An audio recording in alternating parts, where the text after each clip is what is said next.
I recognize digital identity is not always the sexiest of topics, but I mean, if you think about it, it's foundational to everything we do, right?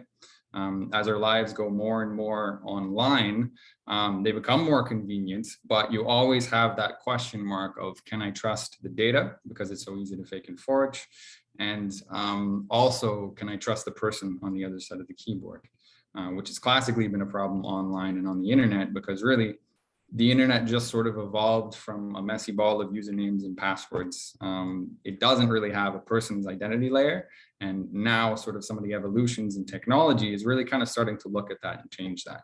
And interestingly, one of the early adopters of, I guess, some of these patterns and technologies is the academic sphere, specifically based on what they are doing around sort of these ideas of user-owned skills passports, credential portfolios, digital credentials, and some of those types of things. So it's interesting in that it's an early deployment of some of this tech that I think is really going to help with these whole self-sovereign identity ideas of people better managing and owning their own data. And it's also ushering in then the opportunity for people to deal with digital identity in a lot cleaner ways as their worlds go more online. As we start talking about Web3, the metaverse and virtual worlds and things like that, I mean, identity problems exist there as well, as far as things like NFT authenticity. Is this real? Where did it come from? Who issued this? So it's all really sort of part and parcel with this whole ecosystem. It's kind of exciting to see things like skills passports and identity wallets equipping students with some of these ideas and with some of these tools and technologies that are really just kind of emerging elsewhere and starting to be deployed by governments and things like that too. Great, so just carrying on from that then, and sort of some of these ideas, this is really starting to change the model of identity from what it traditionally was, which was usernames and passwords and singular identifiers and student IDs and all of those kind of things, which is how we usually retrieve and coordinate data. It's how we store things in databases. It's fraught with problems with breach risk and sort of information holding risk, exactly because that becomes sensitive information. And I think one of the shifts that has happened is the idea of looking at this imperfect world of how identity works on the internet based on a whole bunch of disconnected usernames and passwords and accessing slices of your life that are sort of in databases controlled by other people. It's really sort of shifted the perspective on how does identity work in the real world, where it's really about claims. It's really about credentials you amass about yourself. Your identity is just a way to make a claim about yourself and have someone who doesn't know you trust you. So when you start looking at, well, what does identity look like when it's focused on the claims and the credentials, that's where things start getting a little bit different. Because when you think about the real world, I hand you my driver's license. No one cares about the number on the driver's license if that's sensitive information. They just care that it's valid and it backs up something I'm saying.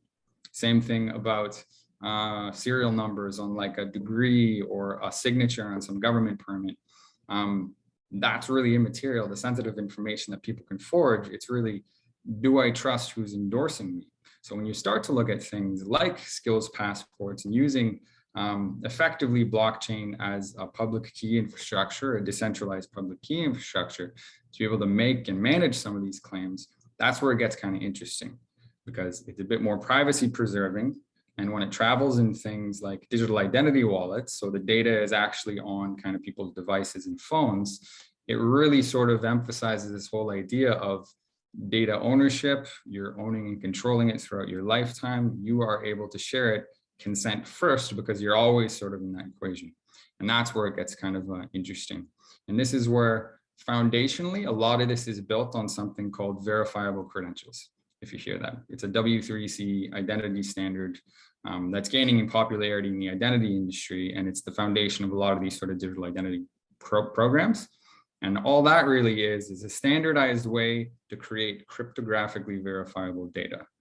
So it's minor, but it's pretty significant, because when you do that, when you digitally sign things like that, who issued it, who is it about, and sort of where are the keys, how can I reference that? It creates data packages that are tamper-proof. You can't forge them.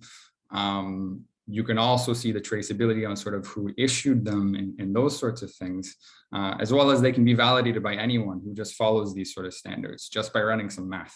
So you don't need to go to third-party databases, you don't need to go online and those kind of things, which is why it's an interesting sort of package for things like academic credentials, because we're seeing a lot more of those things sort of take shape now as we move into skills-based credentialing and micro-credentialing and alternative learning and all these different ways that people are now amassing sort of claims about themselves and need to then be able to sort of manage and present them to what used to be you're with school for 4 years and then you're sort of done.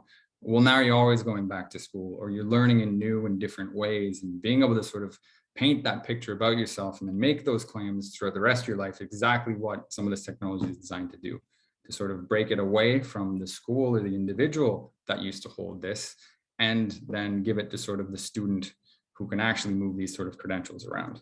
And then bonus, it comes in sort of a digital identity wallet. So based on the fact that you can cryptographically sign everything, you get a lot more high identity assurance.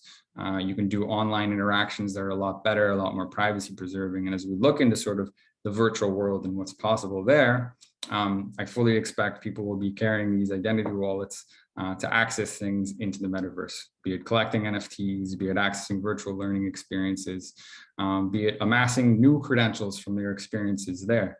And the whole idea is it's just part of this whole ecosystem where academics and education is one example of some very powerful claims people need to manage about themselves, but this fully extends into, and this is the point of the standards, just about anything else, from health claims to claims you get from the government, to sort of reputation-based claims that you see also sort of amassing in sort of the NFT and the Web3 space as well, where people are starting to look at things like possession of a token might mean something and that sort of thing. So yeah, that's just a little bit more context about how some of this technology works.